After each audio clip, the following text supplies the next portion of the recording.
So I want to organize it a little bit. So the way I think about it, after I wrote my fiction book, I started writing a nonfiction book. And while I was writing the outline of what I want to write about, I realized that I'm creating a system, which I call the happiness team.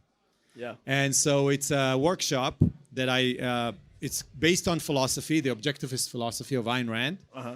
And I create like a bridge between the philosophy. So not everybody needs to read all of the, tens of books, and create like a bridge that is very actionable. So it has 4 steps. One is self-observation. A lot of what you talked about, self-authoring and introspection of who I am, what do I love, what do I want. Uh-huh. After you do that, you create a plan, which is, okay, let's say I have a plan. I want to create my own company. I want to move to another city. I want to change my relationships and so on. Finding actionable things. Yes, defining the plan really concretely and all the steps you just talked about. And then I take off my introspective hat. I put on my business hat, okay, my executive hat. And I now all in on execution. And what you just mentioned is one of the key principles of execution, which is focus. Focus, focus, focus. This is a very strong machine we have here. It can think about 1,000 things a minute. When it thinks about 1,000 things in a minute, it's like a laser beam that is spread all over the wall. If you want to achieve something, you need to be very focused on one thing. And that is what those daily planners do, which is forget about everything else. There's a beautiful video about Johnny Ive, who worked with Steve Jobs, who is saying something like, you think you're focused, huh? Wait till you work with Steve Jobs. At every given moment, we are sitting together. He said, why are we talking about that? We are doing this. Every time the conversation goes to us, why are we talking about that? So we're doing this. He said, you can achieve so much, so fast, if you put your mind towards your goal. And if you see, again, reading about Howard Rourke in The Fountainhead and other characters in Atlas Shrugged, they're so focused on their vision. They know what they want, and everything else doesn't matter. They make it look simple, right? Well, it's not simple. I can tell you it's not simple. It's very hard. I would say it's hard because when we're reading the book, they're already set. As if, let's say, I'm talking to you, you have already set your vision and you are working on it. But if you are really confused on a stage where you're not really thinking about it, or you don't know the right questions to ask, because at the end of the day, it's a lot about the right questions. Right. True. The right questions is make you think about the right things. And by the way, let me give you a set of the right questions about one's life. Are you ready for it? Bring it. Are you guys ready? Ready? First question is, what am I? And that's a philosophical question. What you are, if you don't understand what makes a human human, you don't understand how to be in a state of thriving. And the answer to that question is you're a conceptual being. And you need to learn a little bit more what it means to be a conceptual being. Because you're not like an animal, a squirrel in the forest. They have their own nature on how to thrive.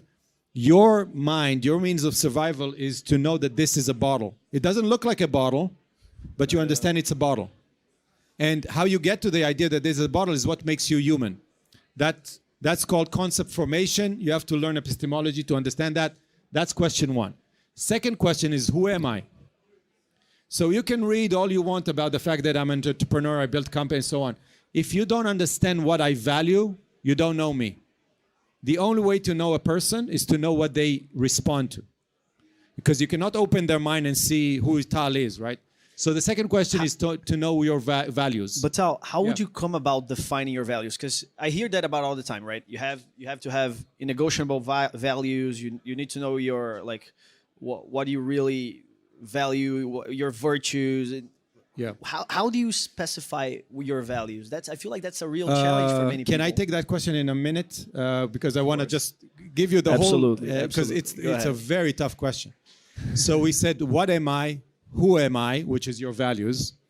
What do I love about life, right? So you have to understand all of the things that your mind responds to. And by the way, it could be the opposite of the things that the person next to you responds to. And right? to love, you mean? What do you love? What do you love like? doing? Like, do you- what are do you the enjoy? activities What gives you you like? pleasure? Yeah. Do you love working with people? Do you love working alone? Do you love computers? Do you, Do you love love race making cars? podcasts? Podcasts, talking to interesting people. Yeah, that would be good. It's the first time, by the way, I interviewed by a drug dealer. My pleasure. My pleasure. But You're gonna receive your drugs soon. I just gonna don't want get to my break do- this. I get- just get don't my want to break dose. this line of thought. I have nothing against drugs. So what do I love? What do I want out of the things that I love? Out of the things that I love, not from somewhere else. What do I want? Okay. What do I want to invest my time on? Because your only limited resource is Not time. Don't people say time is a constraint? It's just a limited resource. It runs out. It's what limits you. It Right? just runs out. Yeah. Okay. You cannot renew it, unfortunately. Maybe somebody will make a drug that renews it. So what do I want? After you know what you want, you need to decide what you want now, which is an action plan of like, I'm going to do just this and nothing else. Or at least in one domain of values. I mean, career-oriented values, relationship-oriented values, health and rejuvenation values, or wealth creation. Would you set a time frame for the now?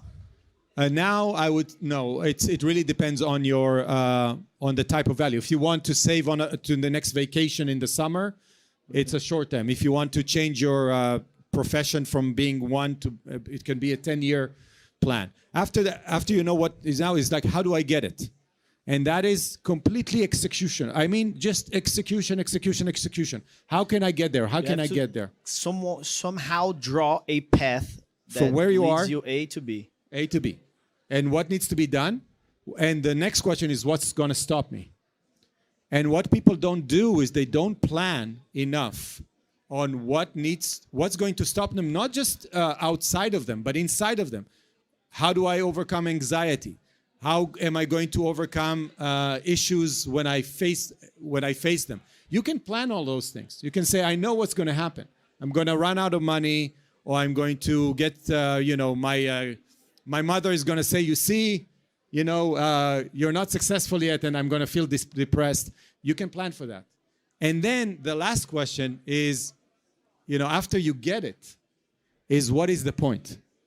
And a lot of business people that are very successful are still not happy because they don't have the understanding that how to enjoy your happiness, how to celebrate your values. I am proud. Ayn Rand defined pride in a very different way than the common cultural definition of pride. She calls it moral ambitiousness. How good you want to be. And so deriving self-esteem and pride from your achievements is a very important step in the cycle of defining your values, pursuing them, and then celebrating them. I lost count of how many questions you said. 9? No, I think it was. Let's I mean, put it's what am recorded. I? Yeah, so it's who am I? What do I want? What do I love?